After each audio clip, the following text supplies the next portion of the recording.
How do you take someone off a plane in such a derogatory manner? What happened to police being on ground to, as they were, handcuff her and take her out? Because they are uniformed police at the station. So either it's aviation security or something, but they are uniformed men whose job it is to carry that on. Why did we have Ibom staff, physically pulling her and carrying her, down from the flight? And then, what was most degrading about all of that was somebody decided that the best way to humiliate her with a video recording going on, a video recording going on, the best way to record her was to pull up her blouse and expose her nudity.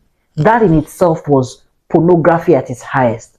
And I think that we need to get to the point where we strongly condemn, we as an organization, and just as a person, I strongly condemn those kinds of things. We need to realize that you cannot shame a woman with her bodies. And this whole idea of the shaming a woman with her body needs to stop. These are private parts that should be kept private. And under no circumstance, whether by fault of her or not, whether she was unruly or not, should she have been exposed that way. And we now have ways to cover up these videos. A smiley could have been put there. The image could have been blurred. As a matter of fact, that part of the video could have been cut off.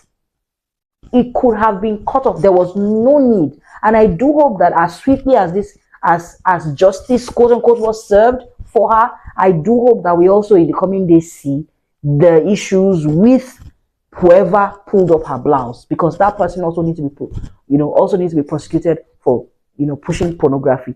Let's stop shaming women with their bodies. It's a very indecent way to thrive as human beings. Let's stop it.